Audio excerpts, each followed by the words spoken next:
I'm Ashton Addison from Blockwest Capital for InvestmentPitch Media and the Crypto Coin Show. And today on Blockchain Interviews, we have Stephen Ward, CEO of VyFinance. Stephen, welcome to the show, and thank you so much for taking the time to come on today. It's a pleasure. Thank you so much for having me.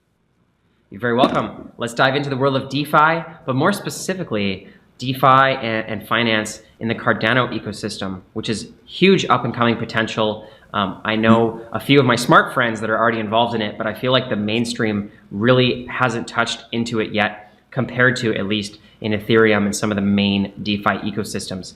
So let's start off our conversation, Stephen, by hearing a little bit about the specifics in VyFinance and why your team I think this is a good idea for DeFi on Cardano, and then we'll jump into the details after that. Yeah, absolutely. Look, let's start with why we thought it was a good idea to launch on Cardano. You know, that's a good place to begin. Cardano is an up-and-coming blockchain, so there isn't a whole heap or a whole host of programs on there yet.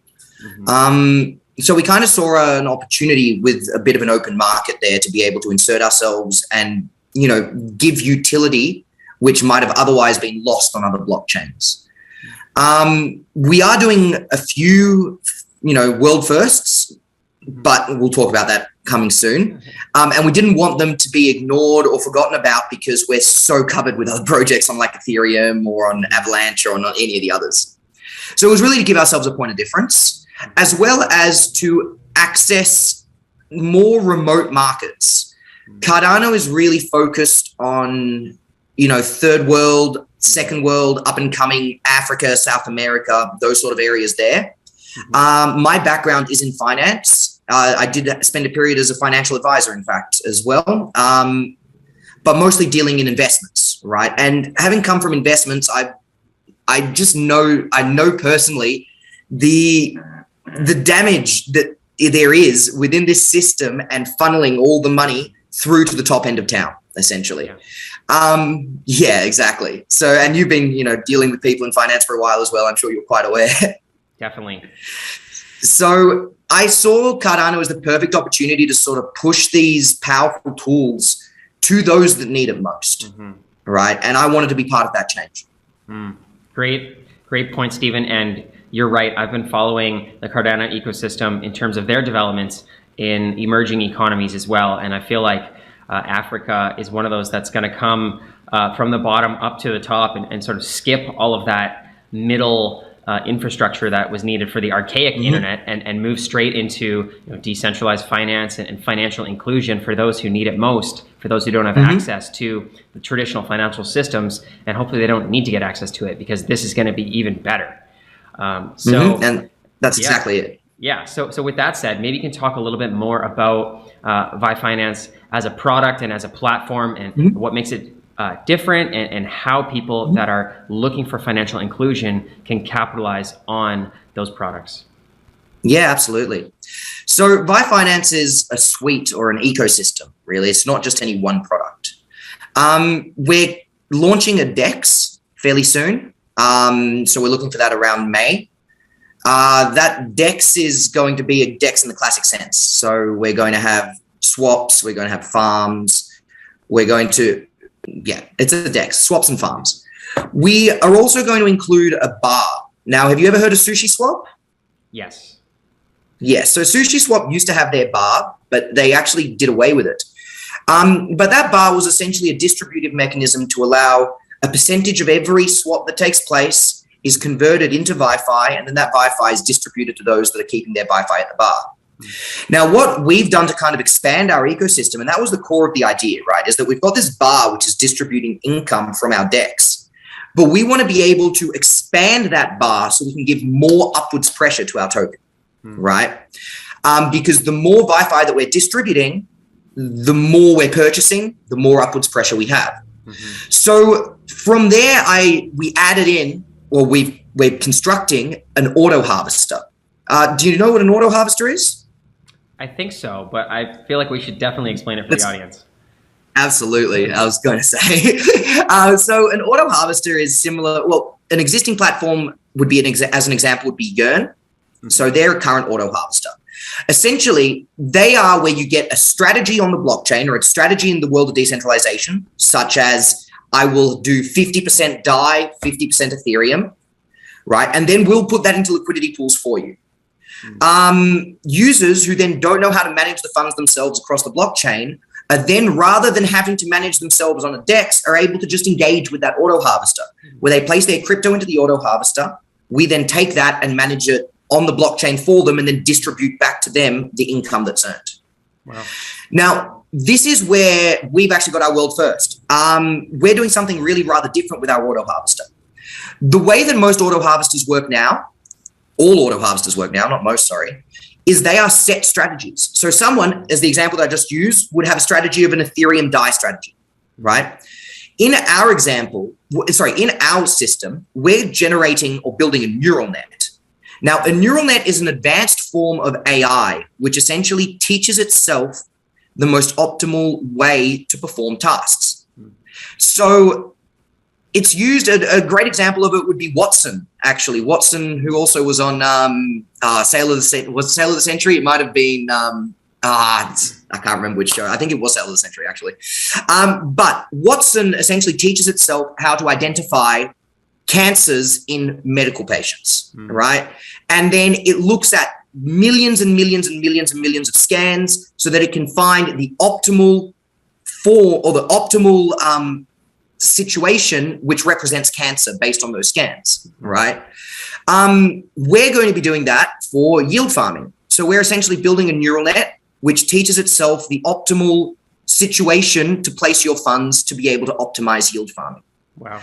Now, we're stratifying this into a high risk, a medium risk, low risk, and stablecoin. So we've going to have 4 separate risk levels. What makes this system so different to all the other auto harvesters that exist is that it is actually self-managing. In other words, it's not a static strategy. In the case of an Ethereum DAI pool, you're always dealing with Ethereum DAI. If you were in a Curve BUSD pool, you're always dealing with Curve BUSD.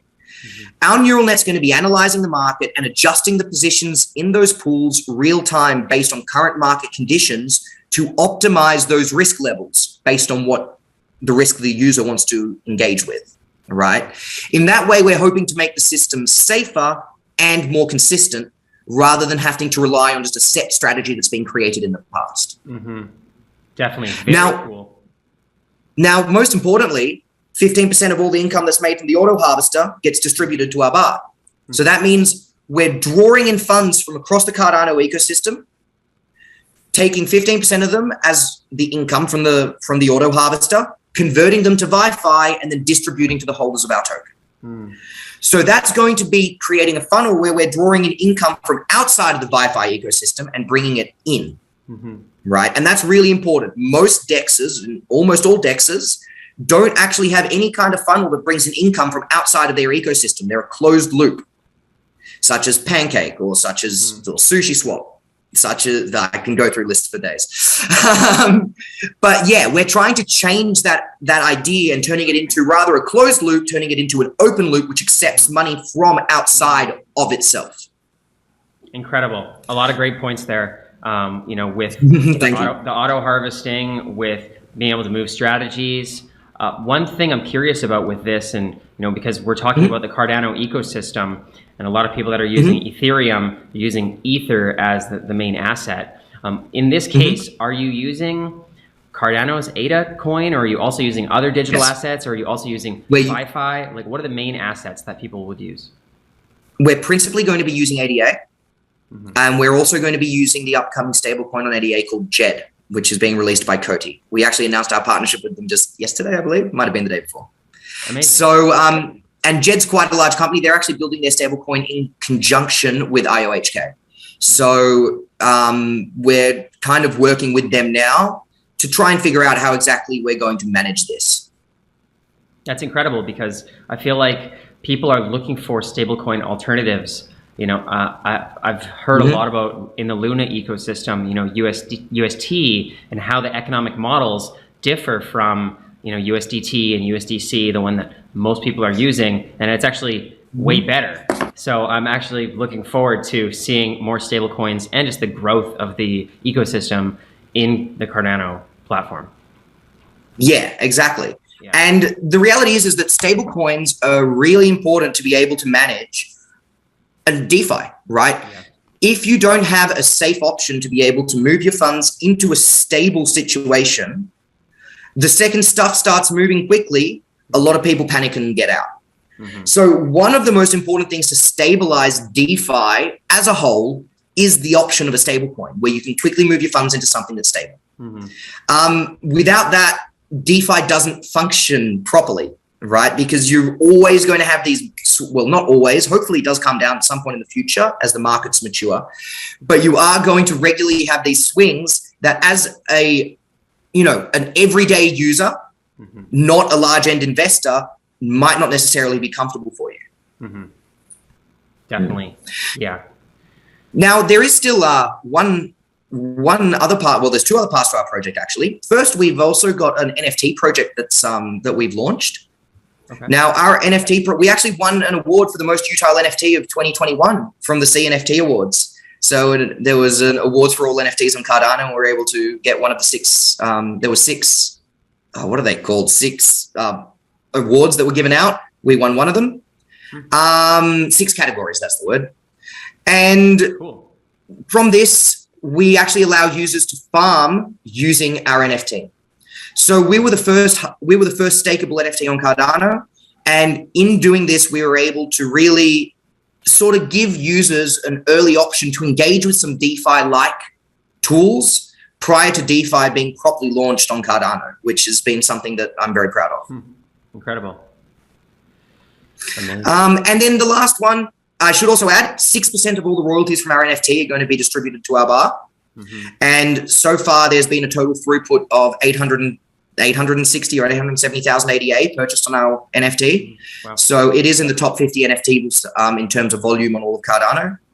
And the floor on that is about 1,200 ADA. So, they're not a low-end NFT, so it isn't necessarily easy for people to engage. And it is for this reason that we're releasing a smaller one, like a cheaper one, to allow more people to engage in the next few months. And again, all 6% of all the royalties from that, so half of the royalties from that, are going to be distributed to our bar. So everything that our business is doing is attempting to essentially deliver income to our distributive mechanism to continue building that upwards pressure on our token and to allow the users who hold our token to share in the income that's generated. Definitely. Yeah, that sounds like a great economic system that your team has built out. I think it's very important for a governance token or a utility token of a DeFi platform, where often, if people are getting a high APY of a newer token, they're incentivized to dump it because the price might go down. They don't really know.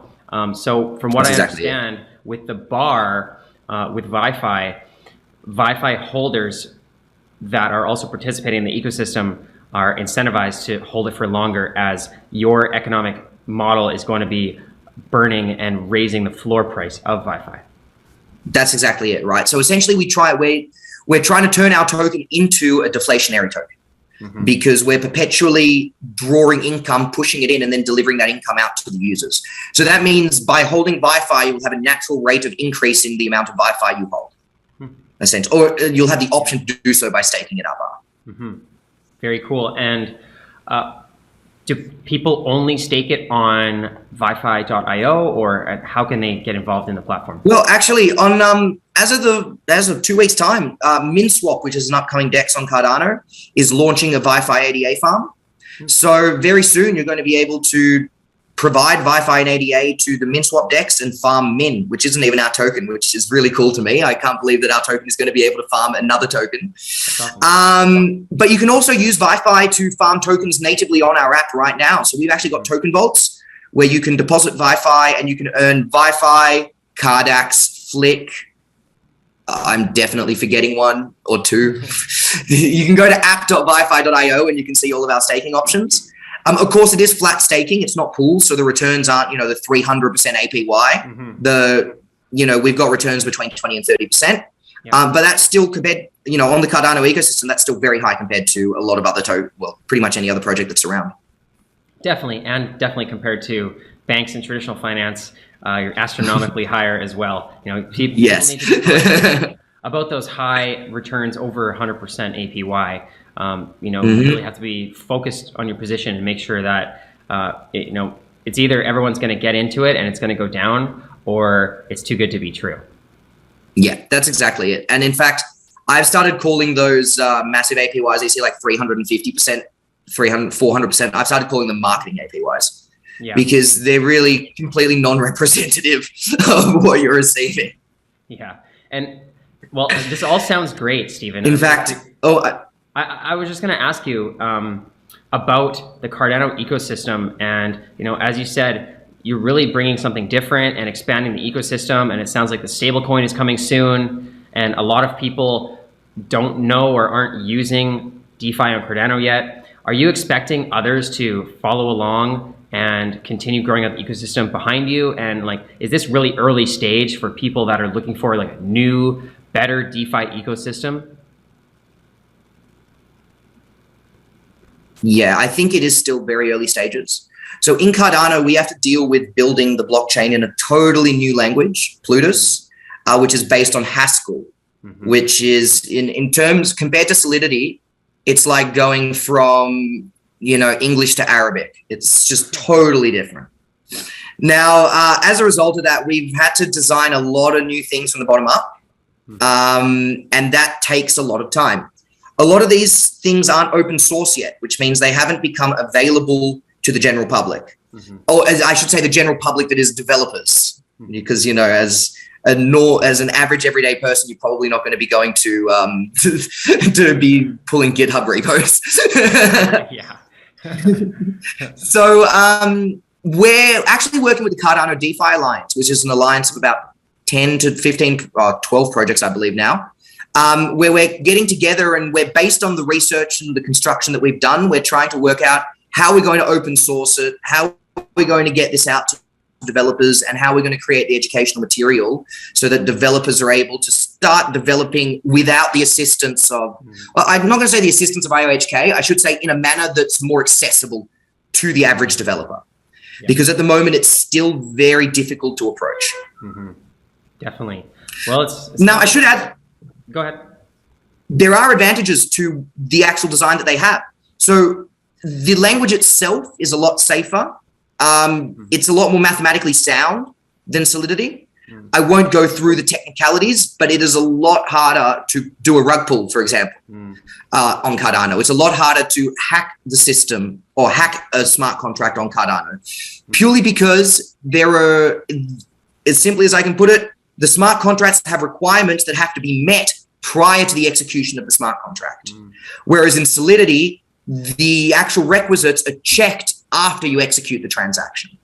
So that's the biggest functional difference. Interesting. That's great to know. Well, it sounds like you guys really have figured it out so far, and it does sound like it's very early on. I feel like people should at least go and take a look at the differences and understand why it's better, and maybe get involved when it's early on here. For the people that want to learn more about the education of it, just about the Cardano ecosystem, and about how to get involved in VyFi, what is the best way for them to get involved, Stephen? Absolutely. First, head on over to our website, vyfi.io. From there, you can check out our app, there's already some portions of it live, so you can go have a look at the actual system, how it looks. Join us on Telegram, VyFi Official. Follow us on Twitter. We release news at the moment at an incredible pace. We've had 2 partnerships and a farm announcement in the last 3 days. So there's a lot going on across the entire Cardano ecosystem. And come and ask some questions, say good day. We're not biting anyone. We want to talk. We want to engage. Amazing. I will leave all those links as well in the description box below. Thank you so much, Stephen, for coming on the show. All the best with VyFi and the growth of DeFi on Cardano. I'm really looking forward to following along and seeing how everything goes. Let's follow up in the near future after all of these updates come in and as we continue to grow. Absolutely. And also, just one very last thing. We are going to launch the first on-chain governance on Cardano by the end of this month. So it's going to be a first for the Cardano blockchain to actually have a system of governance managed on-chain. So that's an exciting first that we have coming up soon. Very cool. All great things. Thank you so much again. I really do appreciate you taking the time, and let's follow up. Thanks so much for having me, Ashton. It's been a pleasure. I can't wait to talk again.